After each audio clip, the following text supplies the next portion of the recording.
All right, guys, let's dive in. This is Wednesday's Expression Series C video. We're going to be simplifying expressions today.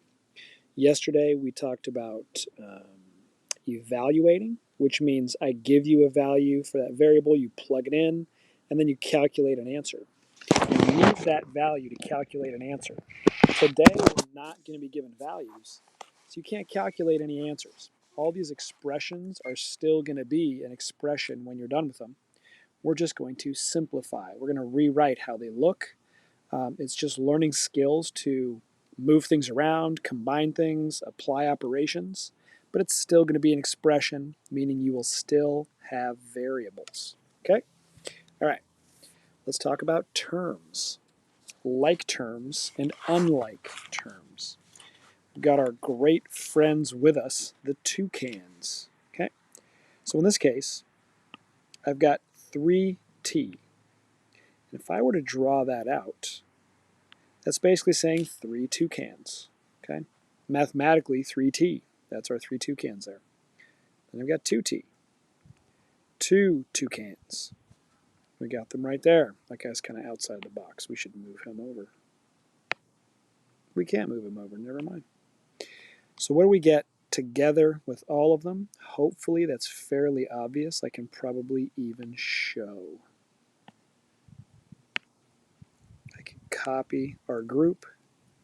We get another group. And if we could shrink them all down, bam, look at that.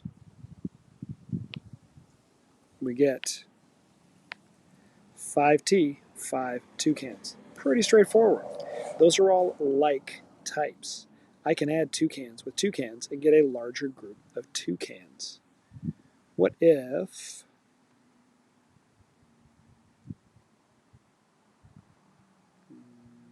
okay, we can't, we'll just do that. Can't move individually. What if I had 3t, 3 toucans, and I had 2c, 2 cows? What now can I do? What would I get if I try to put toucans and cows together? Cow cans, maybe? Toucan milk? I don't know what we'd get. Flying cows? I don't know. The thing is, we can't do anything with that. So that means these are unlike terms, and that means we've just got 3 toucans and 2 cows. And that's as far as we can go. There's nothing we can do about that. So this would be a simplified expression. It's as far as it can go. And that brings us to that concept that if what we're working with is separate t's and c's, for instance, those variables, they're not like, they're not the same type, and so we can't do anything with them. Our math may not be about toucans and cows, but whatever value is going to go into t is going to be different than whatever value we might want to put into c because we gave them different letters. So if we're using this in some science or some economics or whatever you're working with, those are different values, so we can't combine them. We've got 3 of one type and 3 of or 2 of another. That's our concept of like and unlike terms.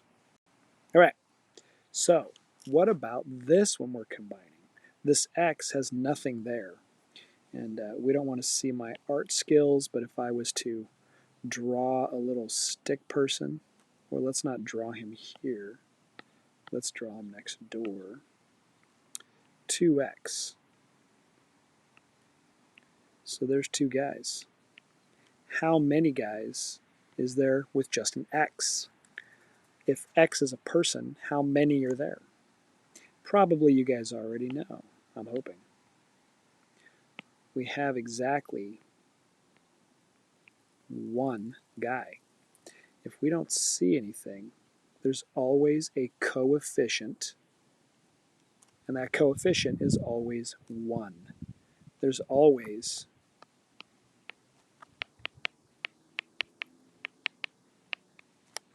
the invisible 1.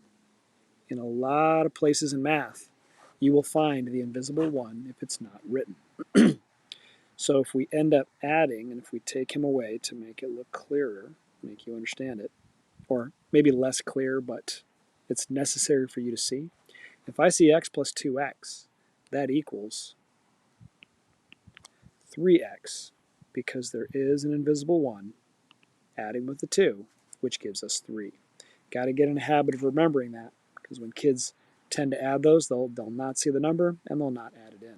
Okay, but that is 3x. And remember, those guys are called coefficients. Okay, they're with the variable. All right, next step down on the bottom. Are there any like terms in this problem? Do you see anything that's like? I might start right here with my x's and say, nope, no more x's. Then I might look for the y's. Well, here's some y's. Do I see any other y's? Nope, don't see any y's. Therefore, there must not be any like terms.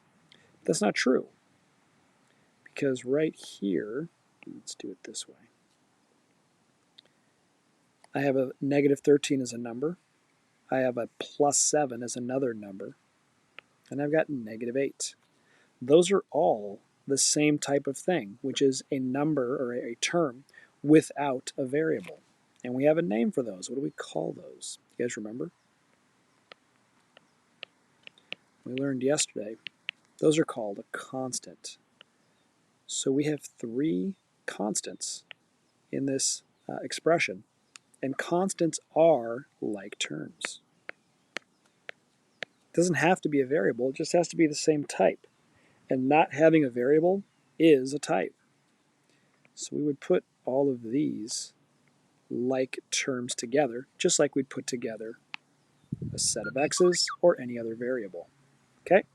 So when you're looking for like terms, it's variables or constants. Let's apply that. All right. If I tell you to combine like terms, that's what we're going to do in this problem. And that's part of a larger instruction that's called simplifying. Simplify simply means in math speak, look at the problem and do any operations that are available. If I can add any like stuff, subtract any like stuff, multiply anything that it's telling me to multiply, I go ahead and do all that. And then what I'm left with will still be an expression with variables, but it is now simpler. It is smaller. Okay, so let's do that. All right, first let's look for some like terms. And it's the variable that I'm looking for or the lack of a variable. So xy, I'm going to see if there's any more xy's. There are not any other xy's. So that one's done, actually. Nothing I can do there. I would leave it in the problem and just leave it as is. And then I just keep going down the row. How about x squareds? You know what? That looks like the same color. Let's try that. Are there any other x squareds? There are not. So those guys are also by themselves, nothing to combine. And as we look down the row, we can see, are there any other x's? No. Are there any x, y squareds besides that one? No, there's not. Turns out the only like term I can even find is these two constants. And that's okay. If you run into a problem like this, that's fine. 14 good guys and 19 bad guys makes a negative 5. And that's it. These guys I should scoot over. Let's move them over. Negative 5xy squared, just to make it look a little simpler. There you go. Okay, and that can happen. Now, let's look at some problems that actually do have some stuff that we can simplify. And okay, hold on. I want to give you a good example, and we don't have one yet.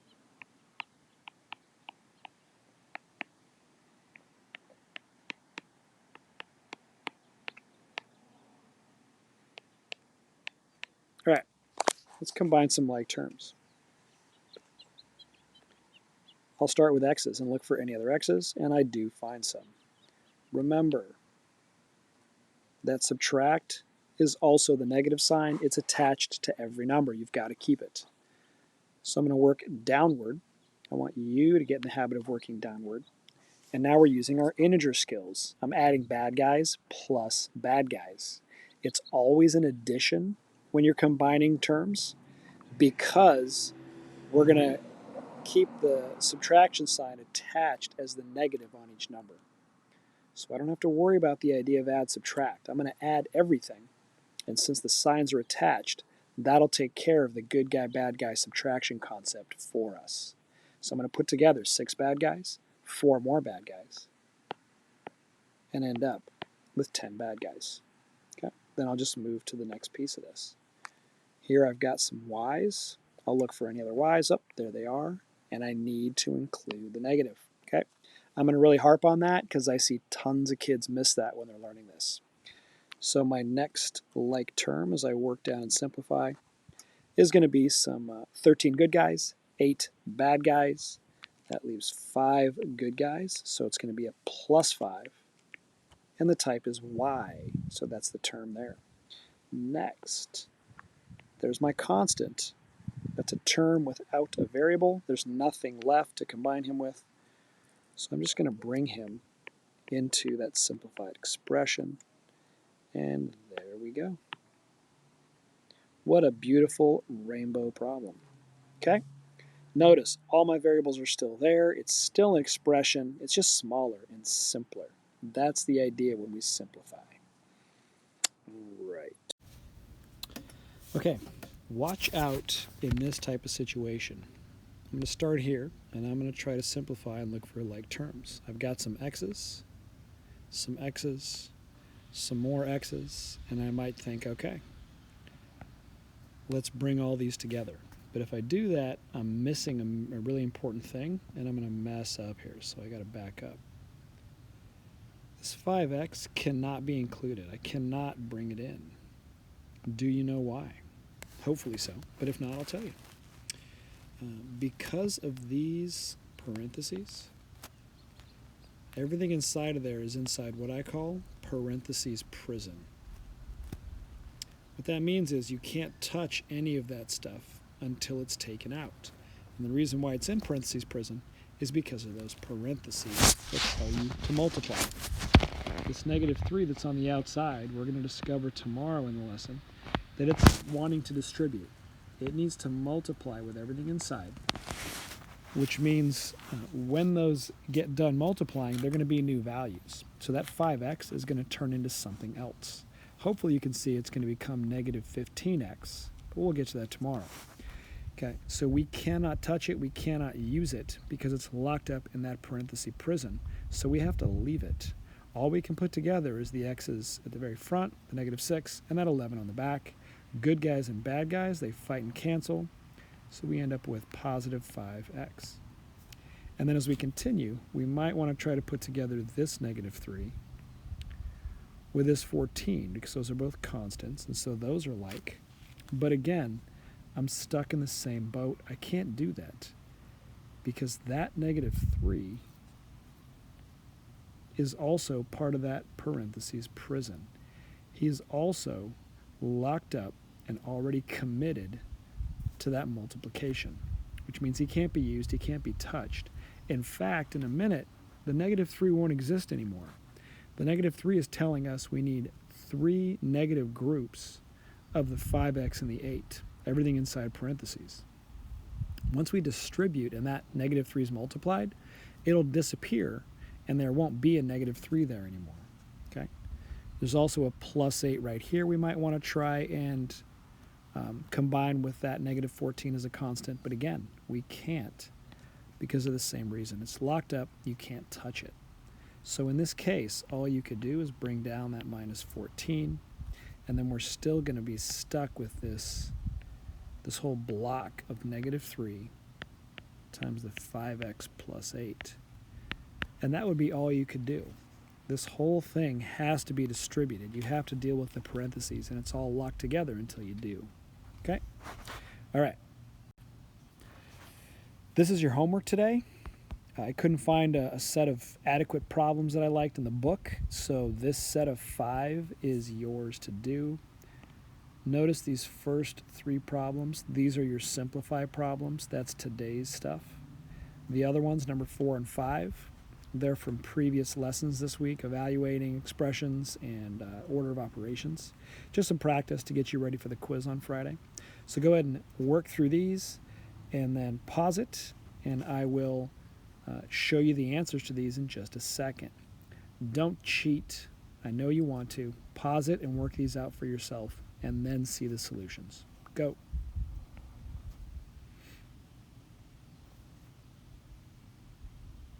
All right. I'm going to put together all these x's. Remember, there's a 1 on that x right there that you can't see. Good guys and bad guys make negative 2x. Now I'm going to connect together those 2 groups. They're both negatives, meaning they're both bad guys. So that means it's going to become a negative 21. All right, number 2. I'm looking for any other xy squareds. There is one on the back. So I'm going to put those guys together. 5 and negative 9 will make negative 4 of the xy squared type. Let's pick another color. Now I've got some x's here and some more x's here. They happen to be right next to each other, which makes it easy. And again, good guys and bad guys makes a positive 3 after we subtract. And then finally, we've got negative 8 as our constant. There aren't any other constants, so we just bring those down, and there we go.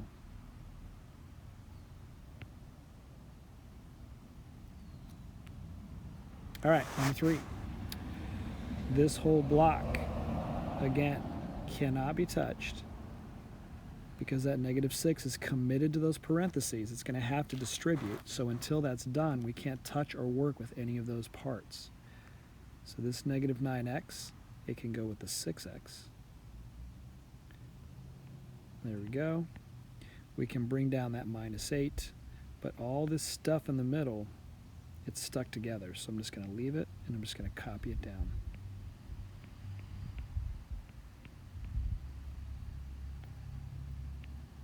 That means there's really nothing for that constant negative 8. There's no other constants. So in that problem, that's all the simplifying we can do. That's it until we learn about distributing. All right, number 4. Evaluate. First step, just replace things. So y is negative 5. Always use parentheses if you're replacing a variable, because notice now that negative 5 is part of what it's being squared, because the negative 5 is inside the y, and the y is what's being squared. So the whole quantity you're going to square. You're going to use those parentheses. Minus 5 times whatever x is. In this case, x is 2 plus 14. So from there, negative 5 squared is 25. This is negative 5 times 2, negative 10, plus 14.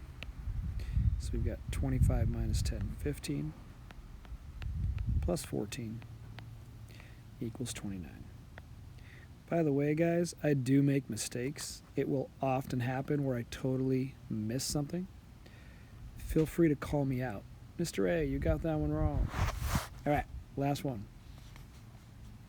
Order of operations, right here on top, negative 8 divided by 4, that's negative 2. And the bottom here, negative 9 plus 7, good guy, bad guy, that's negative 2.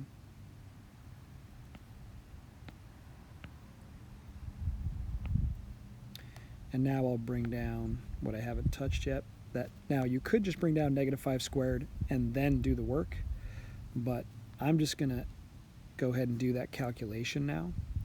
And since there's no parenthesis on it, it's just the 5 that's getting squared before the negative.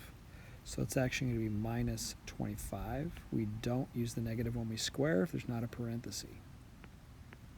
Okay, negative 2 divided by negative 2 is just 1. And we end up with 1 minus 25, negative 24. All right, see you guys later.